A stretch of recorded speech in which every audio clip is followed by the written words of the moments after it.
Hi, and welcome to Ones and Tooze, FP's economics podcast. Every week we take a couple of data points, we use them to try to explain the world. I'm Cameron Abadi, with you as always from Berlin, and of course Adam Tooze, FP's economics columnist, Columbia University professor. He's in New York. Hi, Adam. Hi, Cam.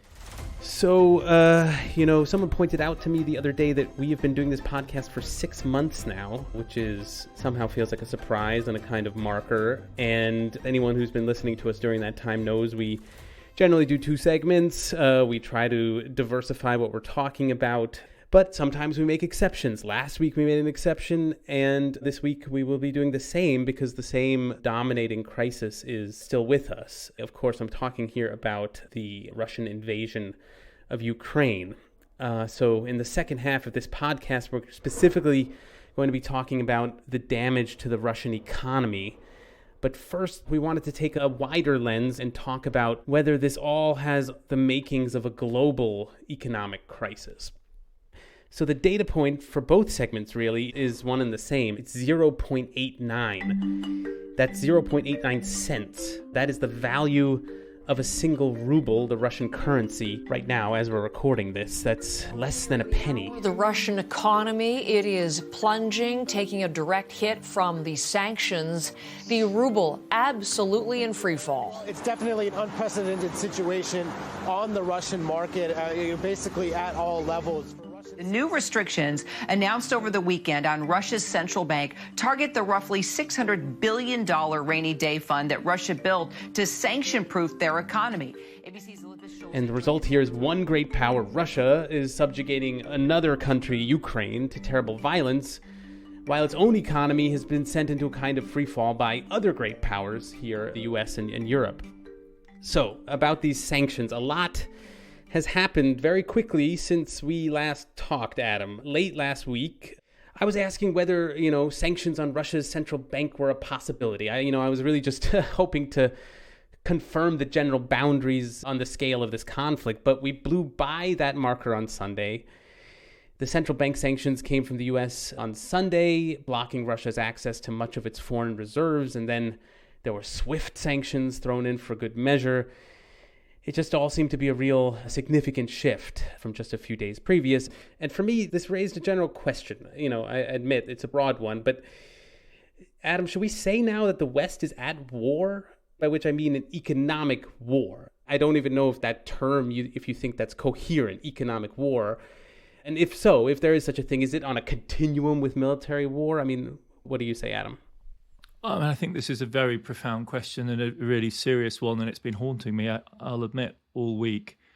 I'm increasingly concerned that talking about what we're doing in terms of sanctions is euphemistic, because I think sanctions implies, and I think our original vision was, that as it were, Russia overwhelms Ukraine, seizes Ukraine, creates a fait accompli, which we then sanction, punish by a set of measures directed at the Russian economy. And I think that is a euphemistic way of describing what's actually happened. That isn't what has happened, right? The war, as a result of the extraordinary resistance of the Ukrainians and the apparent incompetence or bad design of the Russian offensive, is now very much a live military contest, which has become existential for not only the Ukrainians, but the Russians as well. And into that explosive situation, which was creating a huge bow wave of global opinion and mobilization around the Ukraine over the weekend, Europe and the United States acting in concert launched this bomb, really, of an economic measure. And the crucial thing here, and it's all about sanctions by central banks on another central bank. And that does create a condition, it seems to me, which, if you had to choose anyway, the phrase which I think brings home the gravity of the situation that we're in more clearly than sanctions is economic war, financial war.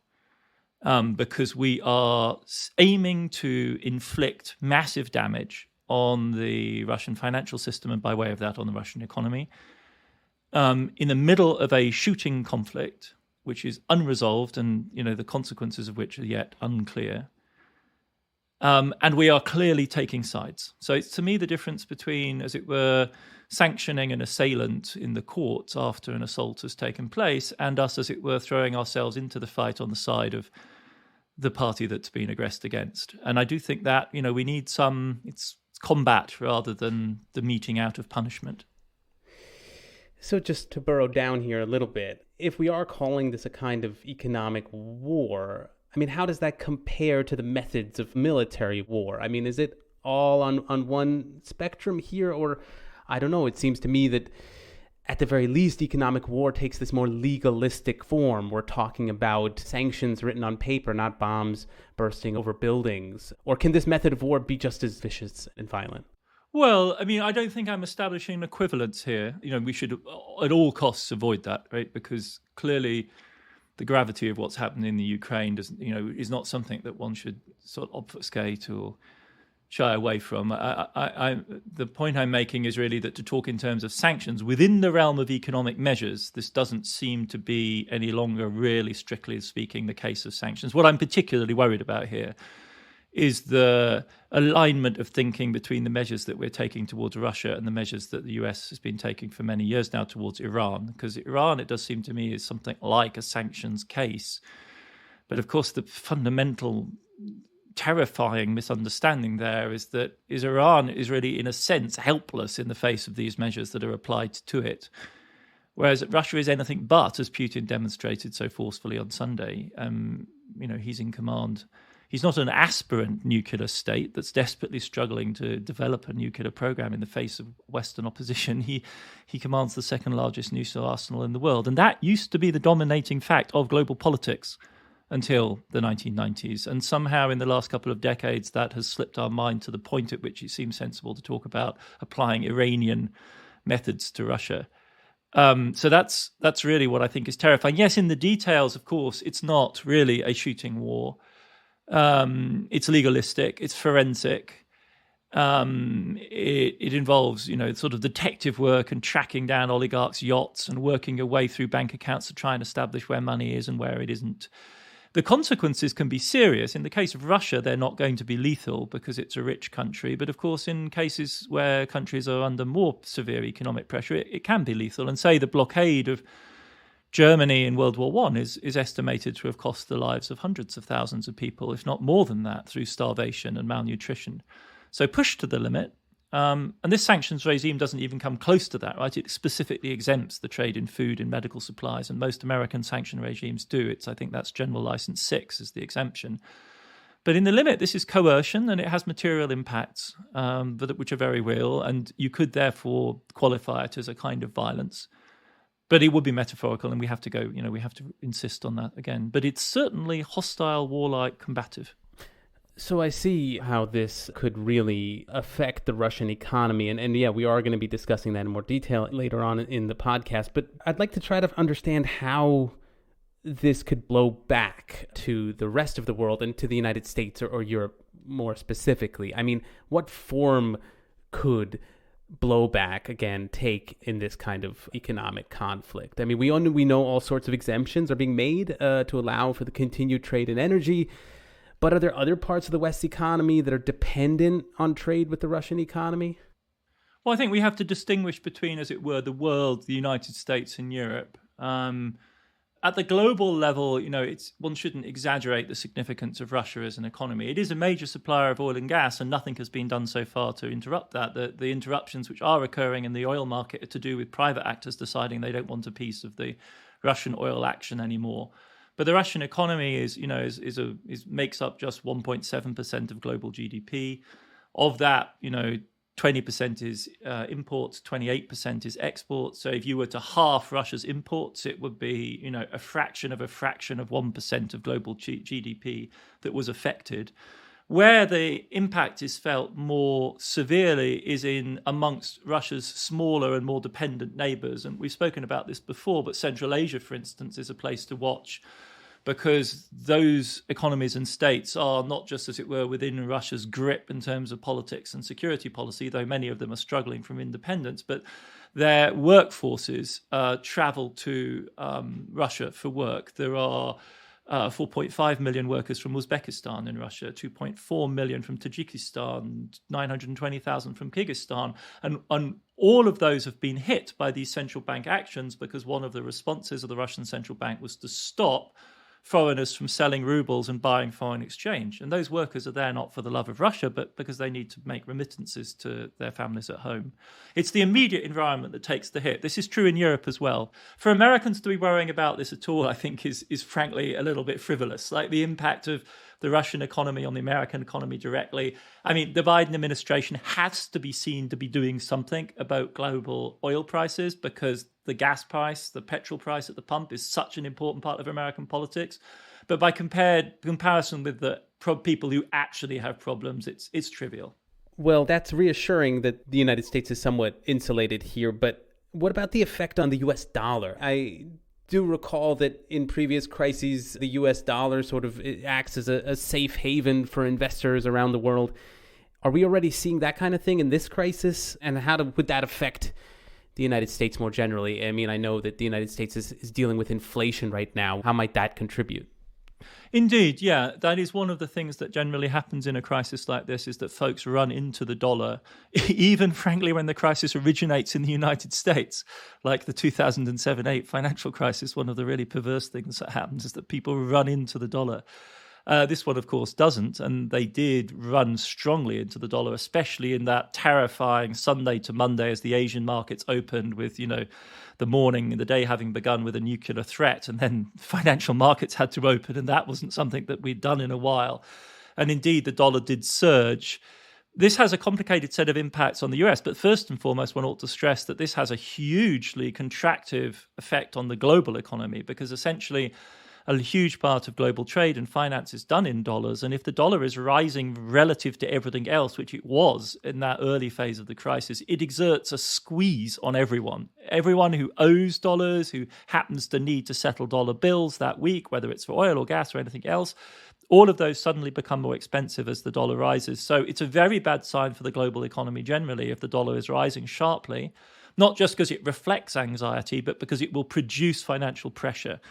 And that's something we've seen in the past, and we know how the Fed can respond to this. In extremis, it can fill the world with dollars, which is what it most recently did in the spring of 2020. We're not there yet, and it's difficult to see how the crisis in Russia-Ukraine could really produce that level of panic. If it does, though, there is an answer. The tension there, though, is that if the Fed, as it were, floods the world with dollars because we're running short of dollar liquidity, it counteracts its efforts to stabilize inflation at home. And that will then make the Fed's dilemma more and more serious. I think despite this shock to confidence, most people expect the Fed this month in March to raise interest rates, which is a big reversal, obviously, of its stance since the COVID spring of 2020, though it may not raise them quite as much as we previously anticipated. To end on, again, a sort of from a broader question here, kind of return to where I started. I mean, it does seem like these sanctions were imposed in defense of the political world order as we know it. But could it be the liberal economic order is itself damaged as a result of all this? I mean, one of the big reasons it seems to me that the international economic system works are the legal norms that everyone trusts, including that central banks can place their deposits with each other. And that's precisely what the sanctions have now put a stop to. So will the underlying trust necessarily survive the crisis, Adam? Well, I think as far as Russia is concerned, evidently not. I think what this exposes is there's a kind of hierarchy, right? That the rules of property, that relationship of trust between central banks, G20 central banks at that, like core country central banks, is conditional on the willingness of governments to respect what let's say it frankly, the West, regards as basic norms of international legality. After all, I mean, we weren't putting up a vigorous defense of Ukraine 10 days ago. It was quite clear that we were basically going to allow Russia to muscle Ukraine. We're not going to commit to military defense of the country to a serious extent, though extraordinary red lines have been crossed in that respect in the last week, with Sweden and Germany both making arms deliveries. But all of the private property regime, all of the intergovernmental, as it were, civility and respect of law is conditional on that more basic respect for, international boundaries and international law, which Russia has absolutely clearly violated. And does that shift the parameters? Absolutely it does. And you would expect If you're managing the Saudi Arabian foreign exchange reserve or the Chinese foreign exchange reserve, those are the two countries in the list of large reserve holders that might conceivably find themselves in the sort of situation Russia is, where there is on their side a conflict between what they understand, or at least Putin understands to be national security objectives, and their economic interest. Then you would think that Saudi and China would be taking a long, hard look at where they put their money and who's holding it. Though for the Saudis, that might be a soluble problem because they've got like $450 billion worth of reserves, something like that, somewhat less than the Russians. But for China, I mean, it's, $3.5 trillion worth of assets. If you're not going to put them into something which is either euro or dollars, where on earth do you go? There isn't an asset market really large enough to absorb that kind of money and to place it outside the reach of sanctions. I mean, the only other place you could put it would be China. And of course, that doesn't help China, right? So there's no outside as far as they're concerned, I think. So that creates a very different set of tensions. It's a dramatic moment. I don't think it will in general. And Brazil, for instance, isn't going to reconsider its reserve position. I would hope not. But those two in particular strike me as cases where there are some very profound questions which have now been posed. Yeah, the cat is out of the bag, I guess. We'll see what the effects are down the line. But okay, we're going to take a break here and be right back to talk more about Russia.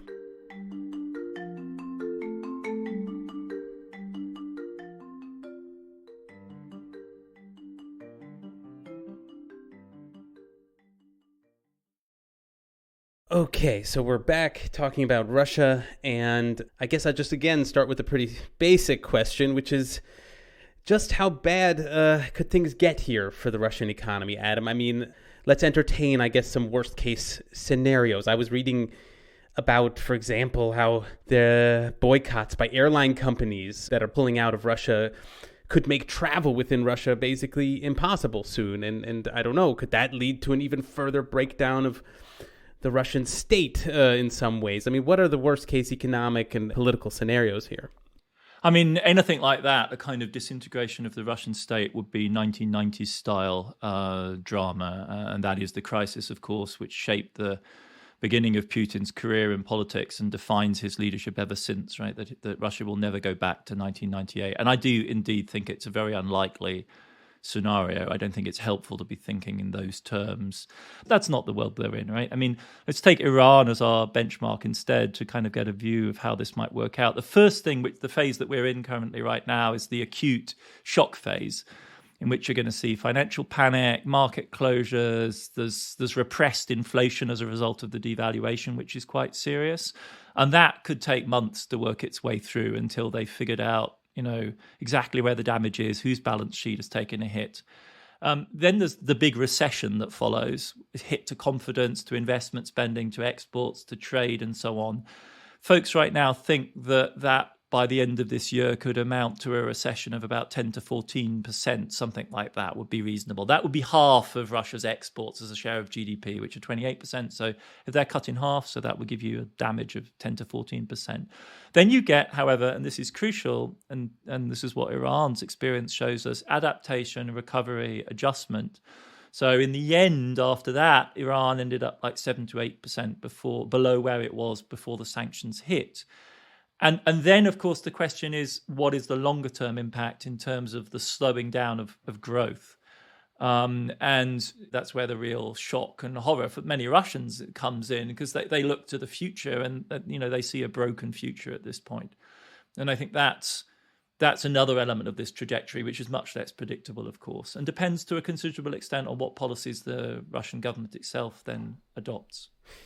So when we look at all these effects, I mean, who's going to suffer the most? I'm guessing it's ordinary Russian people, right? And I mean, in a way, that's the logic of the sanctions, right? To kind of instrumentalize the discontent of ordinary Russians? It is, and that's obviously then very ambiguous in its both morality, you might say, and in its politics. And it's a kind of gradation, right? At the very top of society, the oligarchs are going to lose most. Those at the very bottom are going to suffer if we get generalized inflation, but they don't have assets to speak of, and their standard of living probably doesn't include a lot of expensive imported goods, whose price will go up or will be hard to get hold of. They're not in the business of buying apples phones or Apple tablets, which they won't be able to buy anymore, or treating themselves to McDonald's regularly. And so it's probably really the Russian middle class, and I think this is something that we've seen in Iran and Turkey as well, who have a bit to lose and can really ill afford to lose it, unlike the oligarchs, that will feel this pinch most. There's a kind of risk, if you like, a kind of proletarianization of the Russian middle class that comes into view with these kind of sanctions. And I guess the theory may be that it's also they that matter most in terms of mass politics. This is the educated, aspiring, upwardly mobile element of society that may feel that its hopes and dreams are being dashed at this moment. So you mentioned the economic elites, the oligarchs in Russia would stand to lose the most by, I guess, total volume here. But do they also have ways of insulating themselves from these kinds of sanctions, from this kind of general crisis? I mean, are there certain ways that certain parts of Russia can even profit from this kind of isolation? Yes, there are. I mean, at the ultra oligarch level, of course, they simply employ the very best tax avoidance specialists, and as it were, not crypto finance, but various types of dark finance that mean they can bury assets very deep in the Caribbean or in Cyprus or Malta or whatever. And they will, to that extent, be able to rescue huge nest eggs through this entire crisis. And it's a price, in a sense, from their point of view, worth paying because, number one, Putin will reward them in due course. They know this, right? So because they can redistribute resources. In a more banal way, sanctions also create markets and opportunities, right? And the most evident example of this is, in fact, self-imposed sanctions. So, Russia, in response to Europe's sanctions after the seizure of Crimea, imposed a ban on a boycott on the import of West European food. And so, one of the results of this is a huge surge in the Russian poultry industry, a huge surge in the Russian dairy industry, and believe it or not, Russia now has its own brand of Parmesan cheese, right? There is a Russian cheese industry as a result of these sanctions measures. So, P as in Parmesan or P as in Putin, literally stamped on the wheels, apparently, a big P. There are these sort of beneficiaries. Overall, though, I mean, we're making light of what, from Russia's point of view, is a disaster and what will do very serious damage to the economy overall and stunt the career and life prospects of millions and millions of Russians. So, I mean, we are talking about a generalized economic crisis. Let's say the Russian government wanted to create some economic stimulus. Do they have the room for that kind of thing? I mean, how are Russian government bonds now looking? Can they afford to kind of do more spending to compensate for the crisis? This is an absolutely great question because, I mean, the first line of answer is to say, no, obviously, Russian bonds are doing terribly. I mean, absolutely terribly. They've been downgraded to junk overnight. Russian sovereign debt used to be traded at huge premiums because they've been running surpluses, they've run down their debt, they have a debt to GDP, according to the IMF, of 20% of GDP. I mean, that's like a fraction of America's debt to GDP. So they were highly rated assets and they have been trashed in a matter of days. And if you wanted to get insurance against lending to the Russian government right now, you'd have to add sort of 10% on top of whatever interest rate that you were asking. So it's really dramatic. But I think that it would be a fallacy to imagine, but it's a really important point to make, that Russia's fiscal policy options in no way depend on this, right? I mean, what has happened, after all, is that Russia has now become enclosed. It has effectively ceased the flow of foreign currency and Russian currency across its boundaries. And that gives it monetary sovereignty in a way that it has, not chosen to exercise really since the Soviet period. And in a space like that, there are even less risks than there are normally for a country like Russia to pursuing an independent national sovereign fiscal policy. There's nothing to stop them doing, MMT style, monetarily financed fiscal policy at this moment, other than worrying desperately about confidence. And what this exposes is that if Russia's economic performance has been lackluster in recent years, if the counterpart to that is this huge accumulation of unspent export revenues in the form of the foreign exchange reserve, which has ended up being sanctioned, what this reflects in part is that the Russian authorities have kept their foot off the gas domestically. They've run an austere fiscal policy. They run surpluses in most years. Most oil countries, oil exporters, set the budget so that it balances if oil earns, $75 a barrel. If you're abstemious like the Russians, you set your budget to balance if oil is as low as $45 a barrel, which they've been doing. So they've been squeezing their economy with austere fiscal policy, in part, I think, because they're just conservatives and they can't help themselves. And they've been traumatized by the hyperinflation of the 1990s. It's kind of like a mini Germany with oil and gas, if you like, instead of, being the importer of oil and gas, which Germany actually is. And on the other hand, of course, they're trying to build this foreign exchange reserves to give them national security, but it comes at the price of low growth. So one way in which they could indeed compensate and to an extent, quote unquote, take advantage of the current sanctions regime is to use the shield of monetary regulations to offset the collapse in private confidence that will undoubtedly follow by a substantial fiscal stimulus. And it'll be very interesting to see whether they do this. They did it to a very modest degree after the Crimean sanctions were imposed. It will be interesting to see whether they go large this time. So far as I'm able to see, no news about this. But I think in Moscow right now, they have other things on their mind. So, Adam, could these sanctions directly affect Putin's prosecution of this war? Could they make it too costly for him to continue this invasion and end the war early that way somehow? I think this is the central question. I'm glad you asked it. And I think it has different elements to it. If we're asking whether the sanctions could stop the military offensive and halt the campaign due to shortages of some kind or not, I think that's very unlikely. They have surely enough equipment stockpiled to carry this through. I think the escalation of the violence on the battlefield, which is such a horrific reality in the current moment, is independent of this problem. Insofar as the sanctions have a logic beyond the punitive and beyond the need to simply show our consistency from the West, which is important, that's not a trivial concern. I think the idea is that they raise the pressure on the home front of the regime to such a point that Putin has to change his mind. And I have to say, I find that vision too quite unrealistic. And so I'm a bit worried that, more than a bit worried, I'm concerned that in the background here, there's actually some sort of vision of regime change that is animating this, right? Because anything else implies that, you've got to believe that the Russian population en masse will shift against Putin on the basis of economic deprivation, for which I just don't think there's no reason particular to believe that's the case. All he needs is a nationalist rally on the part of a minority to offset that in any case. We've seen that in Iran as a logic. You'd also then have to believe that faced with that kind of opposition, Putin would choose to back down. And if we know anything about his character, and of course character study is an imprecise business, but if we do know anything about it, it seems to point in the opposite direction, that this is a man when backed into the corner who raises the stakes and becomes more aggressive. And so if that's the case, then it would seem that the model is premised on a third assumption, which is that when he